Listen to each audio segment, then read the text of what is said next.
Hello YouTube, my name is The Legend of the S, and welcome to my first video in a very long time talking about, for the first time, actually talking about the Switch. I've made videos regarding the NX before, but now it's the Switch and it's the first video I'll be making in roughly 2 months. Yeah, I really didn't have much time to do videos, and when I did, I really didn't feel up to it. Actually, no, it's my first video in a month. Huh, thought it had been longer. Almost 2 months, yeah, that's what I should say. But today, obviously, we are less than a month away from the Switch press event that we're going to be having on January 12th for America and Japan, and January 13th.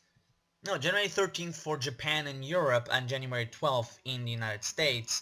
Um, Funny enough, for us in Europe, it's going to be at 4 or 5 in the morning, depending where you're from. And for me, it's 4 in the morning. I will only be seeing it in like 10 in the morning, probably.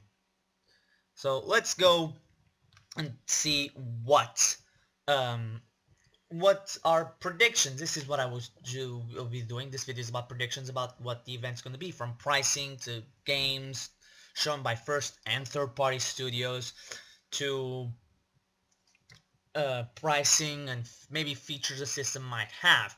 So let's start obviously with the easiest ones out of the way, the pricing and features. So the price should be the 250 to $300 and euros. Doesn't really make much sense to be over 300, and Nintendo themselves have said they will be making a profit from the go, and I think that 250 is the perfect sweet spot where you can have people that are not gamers, much like the Wii, just buy it because it's not that expensive.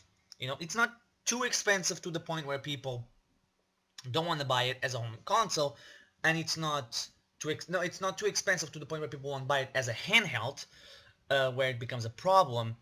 Um, but it's also not cheap enough where people start to think it's a really underpowered compared to other systems. Now, other features, obviously, involving the Joy-Cons.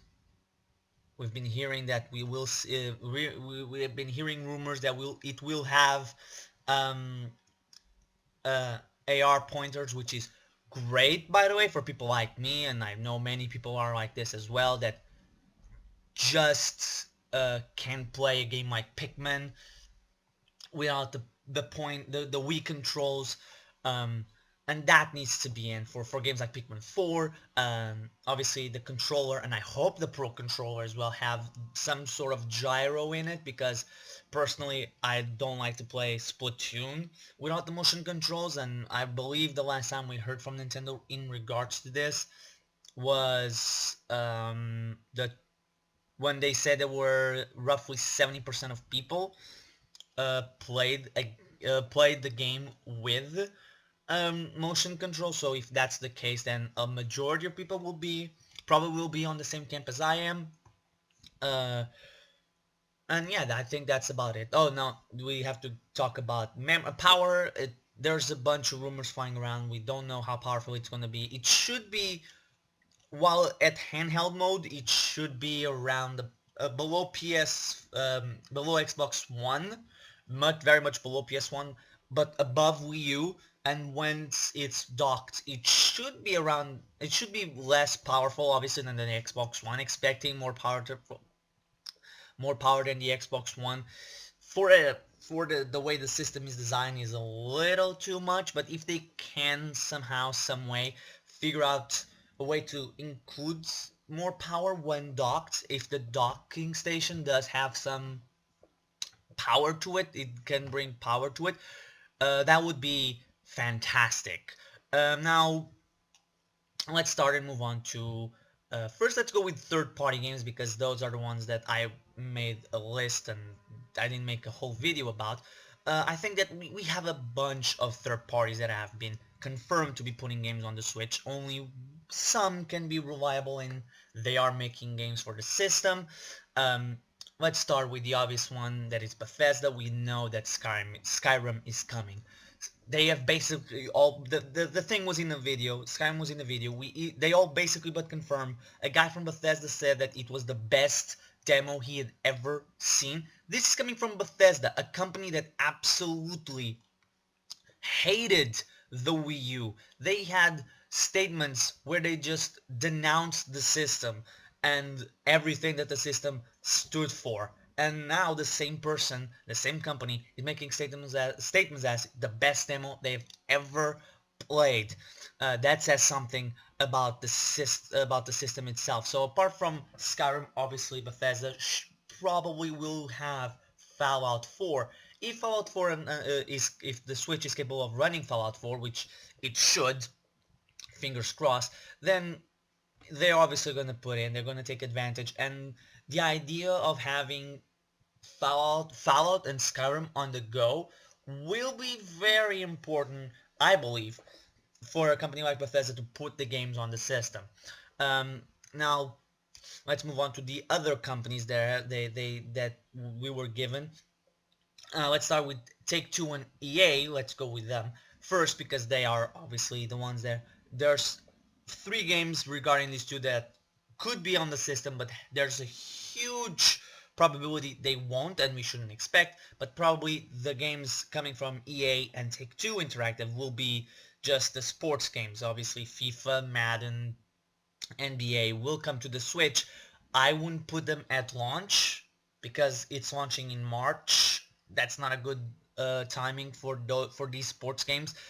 Let's be completely honest. By the time that the Switch comes out, FIFA and the FIFA, Madden, and NBA will all be out for 6 months, I believe, and that's not a good 6 months on a yearly franchise is not that good.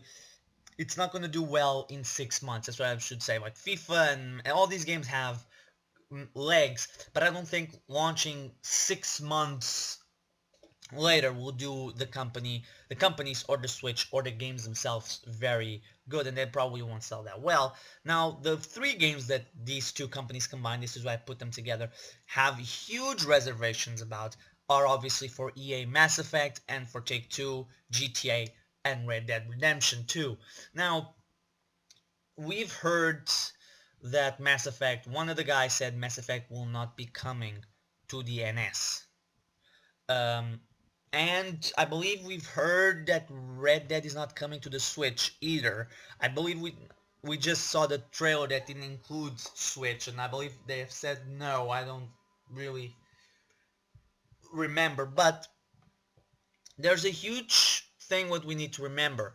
Right now, there hasn't been apart from Zelda, there hasn't been, and some indie titles, I should clarify, there hasn't been any third-party or first-party games confirmed for the Switch. So, while I don't think that Mass Effect is going to be on the Switch, I think GTA 5, but then again, at this point, does Rockstar and does Take-Two Interactive really want to launch the game again? It's been 3 years. The game, by the time the NS launches, will be 3.5 years. Maybe GTA 6, but I don't see it happening.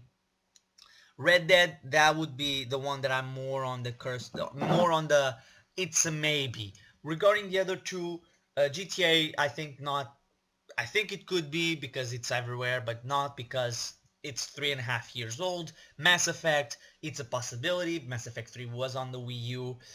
They did botch the launch of the game. They did botch a lot of things regarding the game on Wii U. Not just when they launched on PS3 and Xbox 360, but the fact that Mass Effect 3 for Wii U came out around the same time as the Mass Effect trilogy for PS3 and Xbox 360 and around the same price.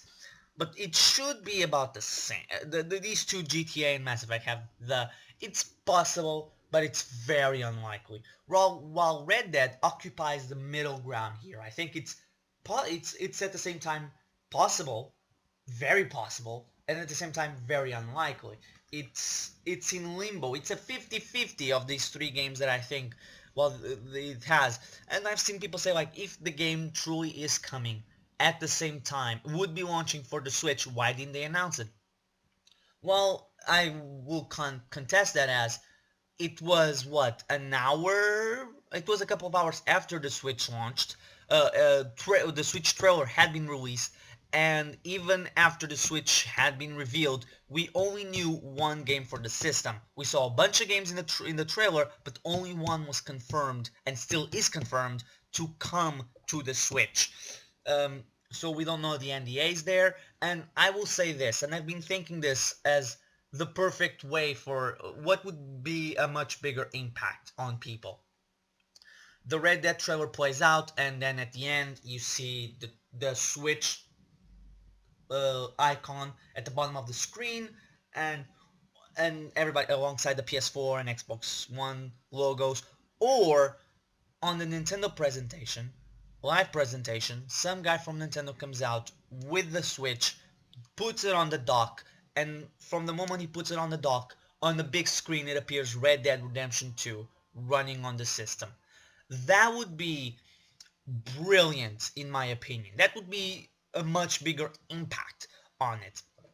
But these obviously are the companies, Take-Two and EA are the companies that have a more iffy side to it. The other companies, like, let's be completely honest, Konami is on the list. They're only going to bring patch. Tecmo Koei, or Koei Tecmo, has already announced Numbaga's Ambition, and obviously Warriors games will be coming to the system. Ubisoft, now Just Dance has been confirmed for a while, since E3. Beyond Good and Evil continues to be rumored to be exclusive to the Switch.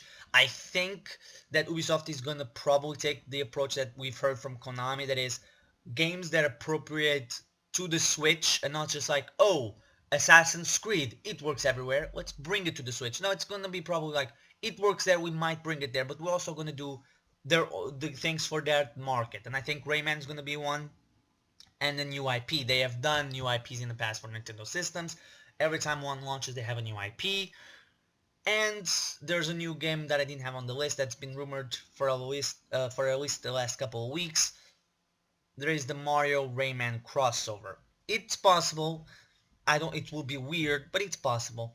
The TT Games, I forget what, I just put TT Games on the list, and obviously it's the people that make Lego, so they're obviously going to make Lego games. Telltale obviously is going to bring all their games that they can. Sega is obviously going to bring Sonic, probably. These are games that might be there, obviously, at the unveiling. Monster Hunter will definitely be at the unveiling.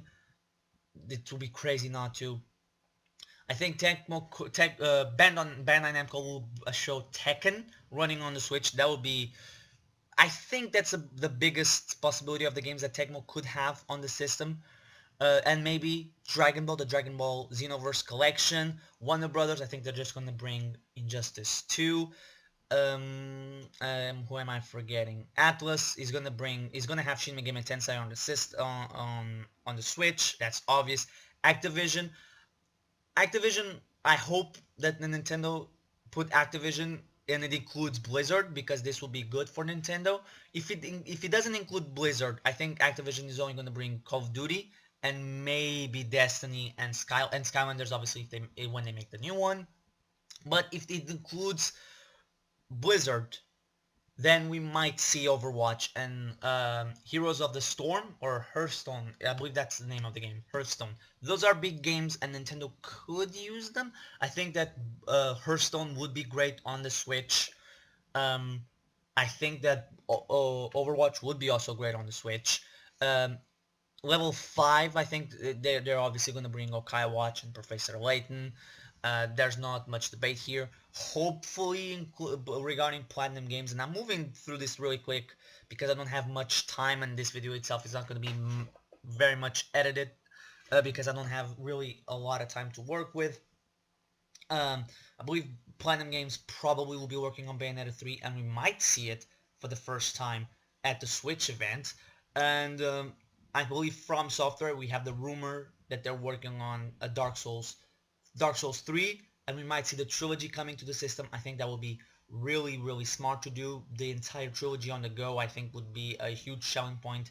But now we reach the final company that I want to talk about with regards to the third party that will be at the event, most likely. This is the one that I'm certain it will be on the unveiling, and certain that all the games that I'm going to say will be included by them, because this is the company that before anyone, Nintendo at this point in time had only said the two words NX, and it's a next platform, and this company was already talking about a game for it, and that's Square Enix. Obviously, we know that Square Enix is bringing Dragon Quest X and 11, but I think they're also going to be bringing, aside from Bravely Default and all the other games they make, I think we're going to finally see the return of Final Fantasy to the Nintendo systems. I think 15 will be at launch. It will be very smart to have it. The game in Japan has not cracked 1 million yet, and you might say, well, didn't it launch like 2 weeks ago? And my counterpoint to that is, yes, but, but Final Fantasy 13, the last true numbered Final Fantasy game, yes, there was X2 and X3, 13 2 and 13 3, and yes, there was Final Fantasy 14, but this Final Fantasy 13 was the last main single-player numbered release. That wasn't an expansion pack like 2 and 3 or Lightning Returns, I believe that was the name of X, or online, an MMO like Final Fantasy 14. It has not cracked 1 million, and Final Fantasy 13, the last number one, did 1.5 million. Now, people will say, but the PS4 is doing, by the time the PS3 the Final Fantasy 13 launched, there was more people that had a PS3 than people right now have a PS4 at the time that this Final Fantasy 15 launches.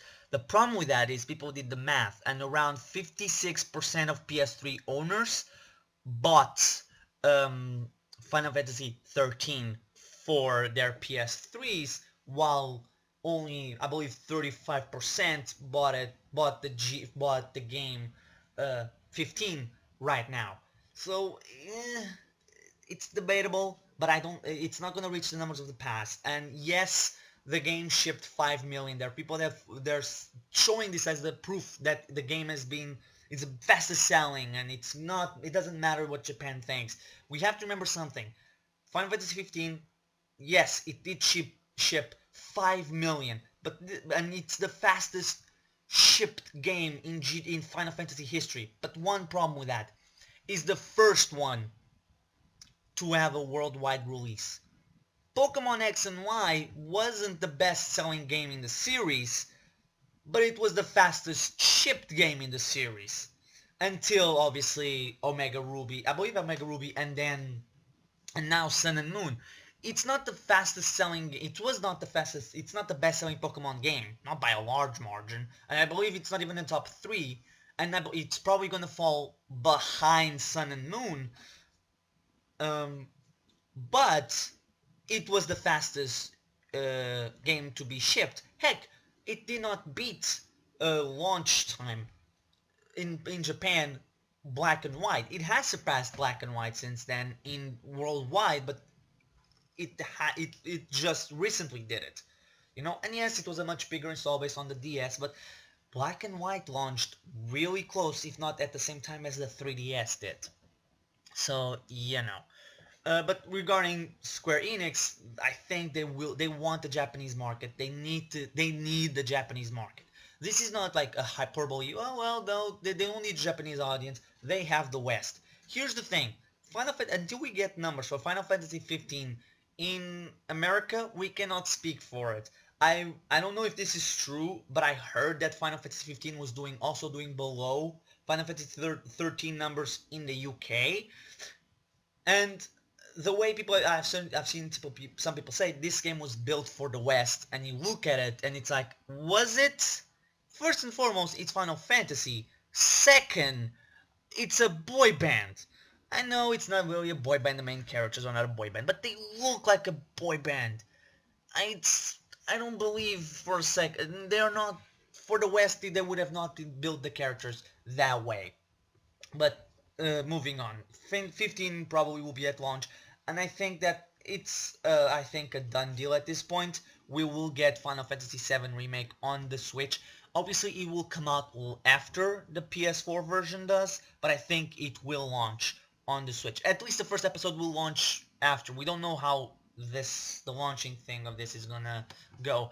And on launch, I also suspect that we're gonna have the Kingdom Hearts 1.5 and 2.5 collection, and eventually Kingdom Hearts 3 will be on the Switch. And I think that Square is gonna be there announcing all of this. I think there's gonna be a segment just for Square Enix. You know, they'll do it. It's in Japan.